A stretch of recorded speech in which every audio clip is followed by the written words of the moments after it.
International Bank of Settlements hakkındaki düşünceleriniz nedir?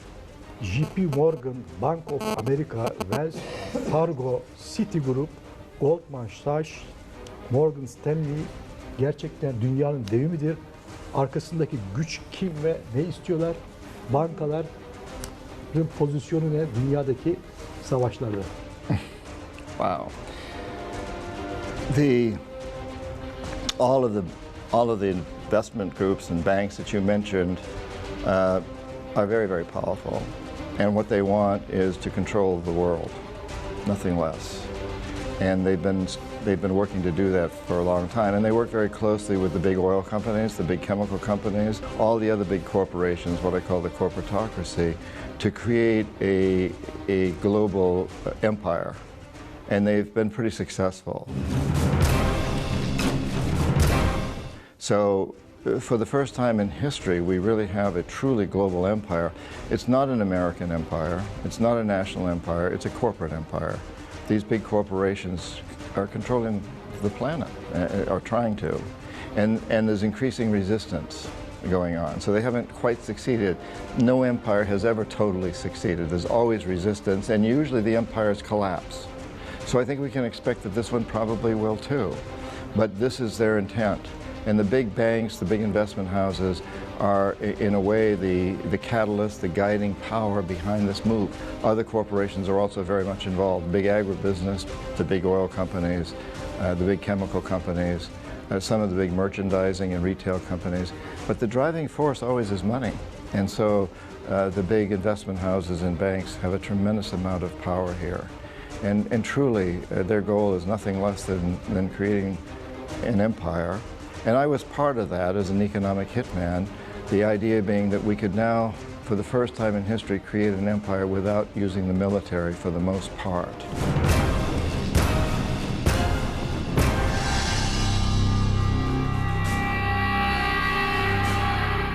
So in the past, empires were always created through military power. And they were always justified by some lofty ideal. Spreading Islam, spreading Christianity, spreading civilization, whatever. There was always this lofty ideal, but this new empire, and so these old empires sent their armies out to conquer other people, to spread the good things, the religion, the ideals, whatever, Catholicism, But in recent times, the ideal has been what we call democracy and capitalism, which are just watchwords. The real truth is to spread the power of a very few people who run these big corporations.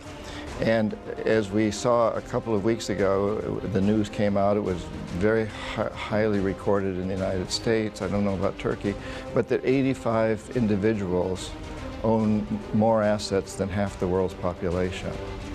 So that's been the goal, and they've achieved it to a very large degree. It's a feudal system.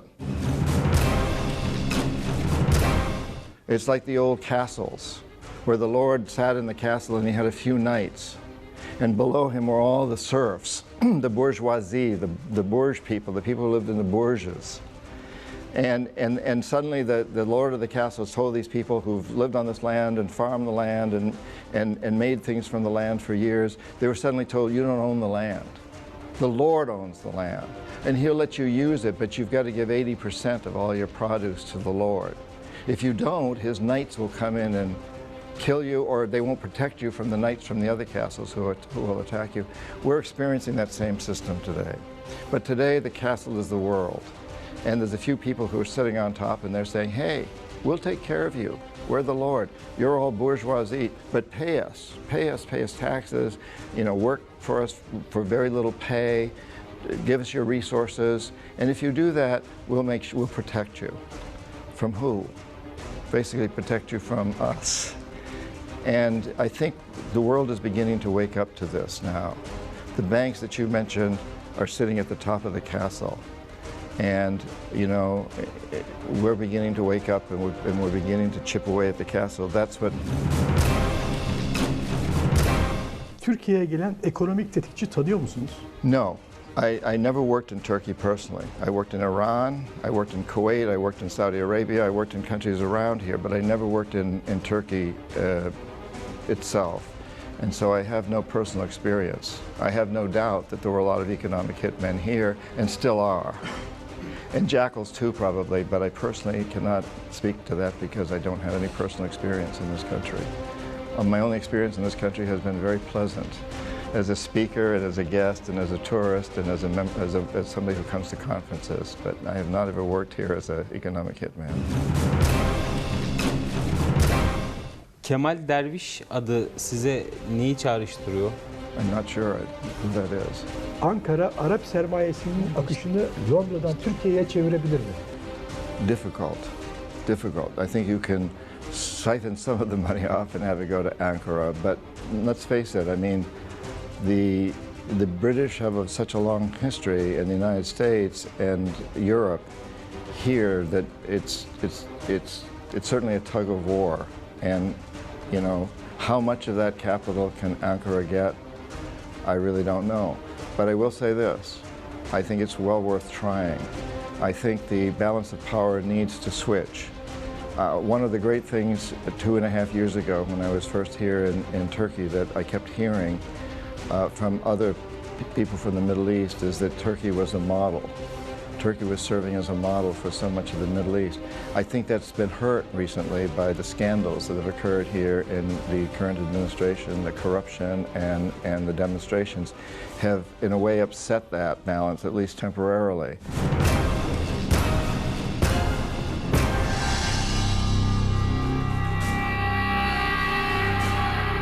But I do believe that Turkey is in a position where it can take on much more of the power, but you have to straighten out your internal affairs first. Somehow, Turkey has to come to grips with this imbalance right now that's going on, this apparent war between the government and certain corporations, between different factions within Turkey. If Turkey can stabilize its politics more, then I think Turkey's in an amazing position to be a leader in the Middle East. And personally, I'd really like to see that happen.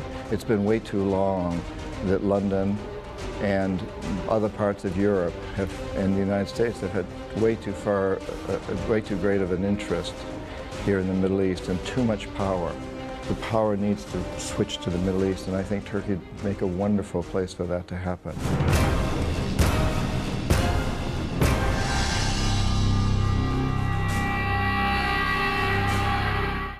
I think Turkey's in a magnificent position. You have an amazingly strong economic base over the years. You have a great reputation. You have extremely hard-working people. You have a reputation for that. Extremely talented people, extremely well-educated people here. You're the bridge between Europe and Asia. I mean, quite literally, the geographic location, the strategic location that you're in. Everything comes together to indicate that Turkey needs to be and can be and should be a great leader in this area as it was in the past, as it has been, as it's had this history.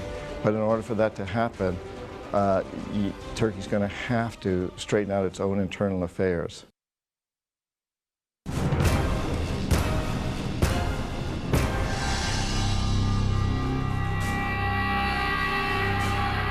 Mr. Perkins, Türkiye'nin en büyük holdinglerinden birinin patronu IMF'in Türkiye'ye çağrılması için çağrılar yaptı. Bu normal mi? IMF'i çağırmalı mıyız? Well, that'll undermine the government.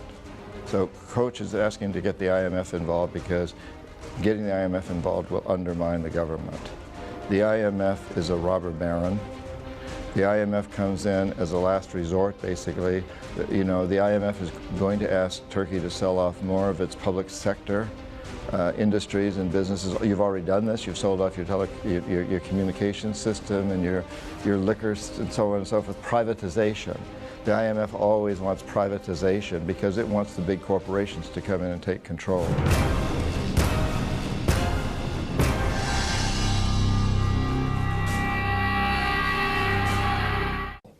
The IMF is a tool of the corporatocracy, and so and Koch is part of the corporatocracy, and he's opposing the Erdogan administration. So it makes total sense to me that he would want the IMF to get involved. The government should not want IMF to get involved. The people should not want IMF to get involved because the IMF is going to rip you off. It's going to steal from you. That's what the IMF does. That's what they do so well. You know, the greatest success stories right now in dealing with the IMF, the current greatest success stories are Iceland and Ecuador. Both of those countries have refused to pay what the IMF says they owe. Huge amounts of money. I don't remember what it is in Iceland, but in Ecuador it's $3.5 billion. Both of these countries refused to pay. They said, we're not paying that money, we don't owe it. The IMF basically struck a deal with former leaders in these countries that were illegal leaders. They did not reflect a democratic decision to accept the money. They accepted the money. President of Ecuador, Rafael Correa, says this money was signed, these deals were signed by a military junta that was put into power here by the CIA. John Perkins was here at the time, economic hitman, convinced the junta to take out these loans. I've become good friends with Rafael Correa. In a way, we've corresponded. And he says, my people, the Ecuadorian people, don't owe this money. The IMF owes the money. The military junta owes the money, but they've all died or gone to live in Miami. And maybe John Perkins owes the money. But my people don't owe the money. Iceland's saying something similar. And this is how you have to deal with the IMF. We're not paying. Wherever I go, I give this advice. I gave it in Iceland, and Iceland listened, and they passed a referendum by over 90% of the population, don't pay the money. I advised the Irish people. I was on a speaking tour of Ireland not too long ago. I advised them, don't pay. They took a referendum and they voted to pay. They didn't listen to me, although I've actually heard that it was probably a rigged vote. I've heard that probably the Irish people did vote not to pay, but the polls were rigged. I don't know.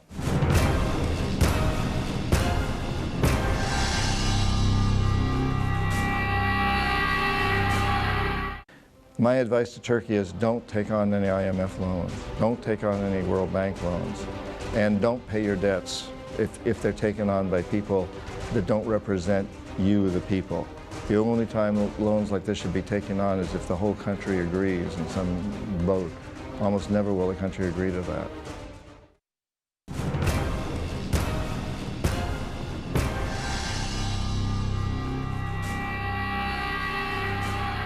Hangi şirketler adına ekonomik tetikçi olarak görev yaptınız? Well, I really worked for one company, Charles T. Main, which was a consulting firm in Boston.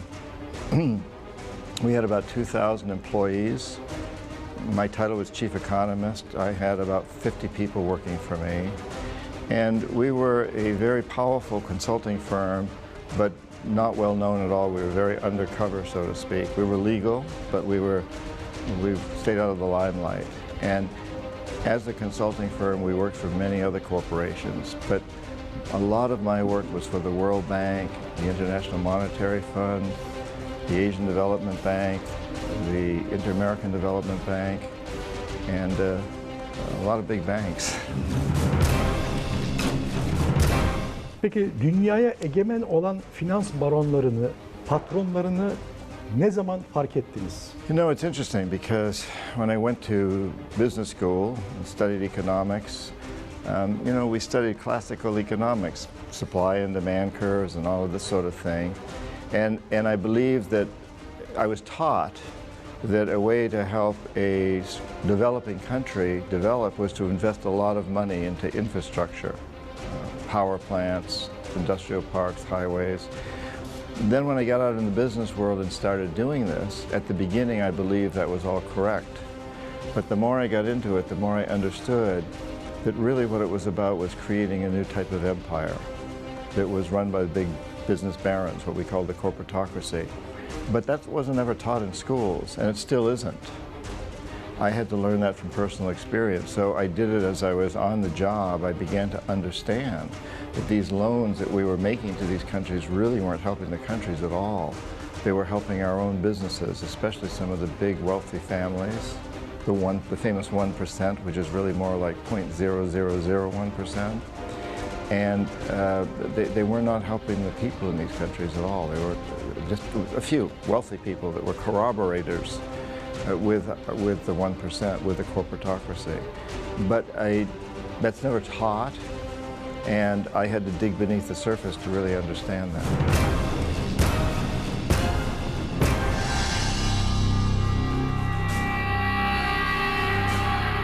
Büyük Britanya Finans İmparatorluğu için ne düşünüyorsunuz? Fascinating, this whole concept that in recent times we know that the control of LIBOR and the control of many of the indices has come out of London, and we're seeing this now with the devaluation here in Turkey, the control that the London banking system has. But you know, it's coming through London, but those banks are also very closely tied with the US Federal Reserve and Wall Street.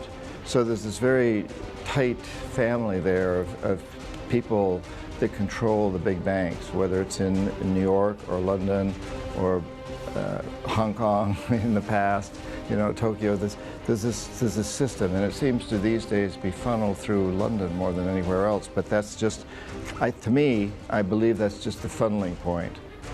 And the system is much greater than that. It's like an octopus. And so you might say that the head of the octopus is in London, but the tentacles reach out everywhere.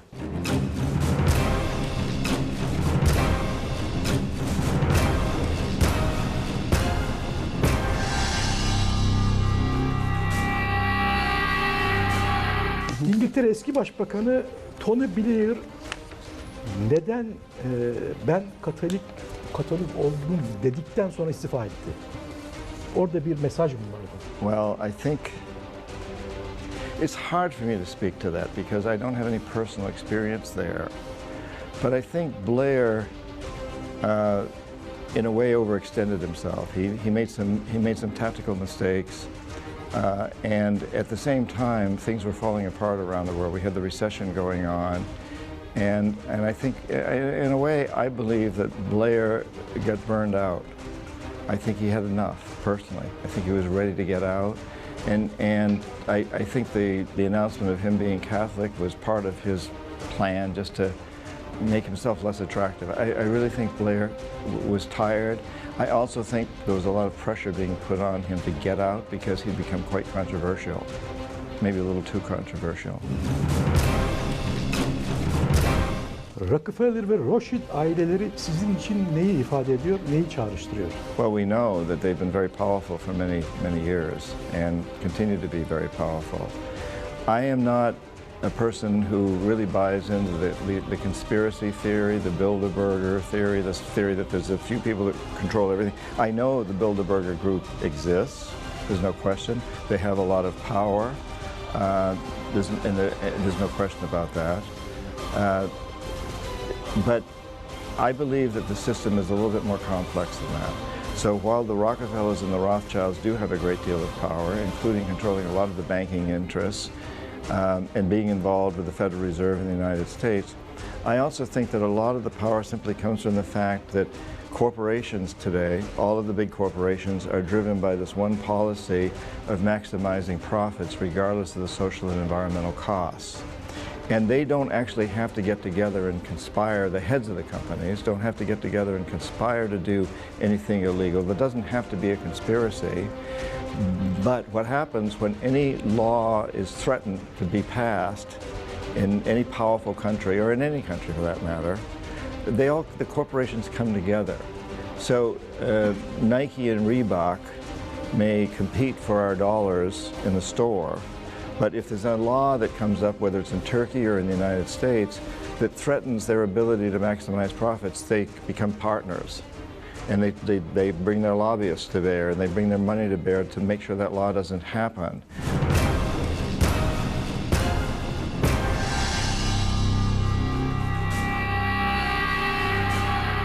Also, we might say that Chevron and Exxon or Shell compete for to sell you gas at the gas pump.